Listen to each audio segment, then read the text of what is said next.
കൂട്ടുകാരെ, ഇന്ന് ഞാൻ കൂടാളി തന്നെയാണുള്ളത്.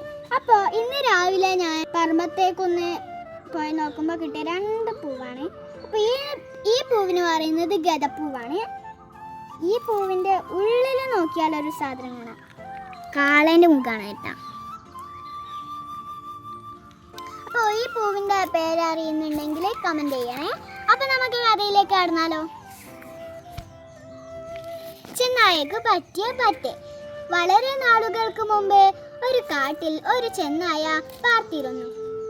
അടുത്തുള്ള കുന്നിൻ ചെരുവിൽ ഒരു ആട്ടിൻ പറ്റ മേഞ്ഞു നടക്കുന്നത് അവരെന്നും കാണാറുമുണ്ട്. ആട്ടിടയൻ വളരെ കരുതലോടെയാണ് തൻ്റെ ആട്ടിൻ പറ്റത്തെ സൂക്ഷിച്ചത്.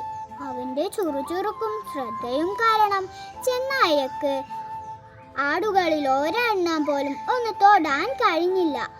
ഒരു ദിവസം ചെന്നായ ഒരു സൂത്രം കണ്ടുപിടിച്ചു. അവനൊരു ആട്ടിൻ തോലണിഞ്ഞ് തന്റെ ശരീരം മറച്ചു. എന്നിട്ട് രഹസ്യമായി ആട്ടിൻ പറ്റത്തിനിടയിലേക്ക് കടന്നു. ഇതൊന്നും അറിയാതെ ആട്ടിടയൻ വൈകുന്നേരം തന്റെ ആടുകളെ ആലയിലേക്ക് നയിച്ചു. അങ്ങനെ ചെന്നായും ആലയ്ക്കുള്ളിലായി. തന്റെ പദ്ധതി നടപ്പിലായതിൽ ചെന്നായ വളരെ സന്തോഷിച്ചു. ഇന്ന് രാത്രി എനിക്ക് ഉഗ്രൻ ഒരു സദ്യ അവൻ കരുതി. എന്നിട്ട് തക്ക അവസരത്തിനു വേണ്ടി കാത്തിരുന്നു. അന്നു രാത്രി ആട്ടിടയന്റെ വീട്ടിൽ കുറച്ച് അതിഥികൾ വന്നു. അവർക്ക് അത്താഴം നൽകാനായി അയാൾ ആലയിലേക്ക് ചെന്ന് ഒരു തടിച്ചാടിനെ തെരഞ്ഞു. ആട്ടിൻ തോലണിഞ്ഞ ചെന്നായയെ കണ്ടപ്പോൾ ആട്ടിടയന് സന്തോഷമായി.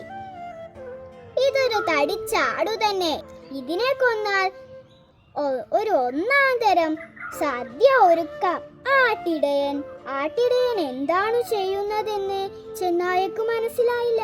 അതിനു മുമ്പേ ആട്ടിടയന്റെ കൈക്കോടാളി ചെന്നായയുടെ കഴുത്തിൽ വീണ് കഴിഞ്ഞിരുന്നു. അപ്പൊ കൂട്ടുകാരെ, എങ്ങനെയുണ്ടാ എന്റെ കഥ? അപ്പൊ വേറൊരു കഥയായിട്ട് പിന്നെ കാണാം. ബൈ.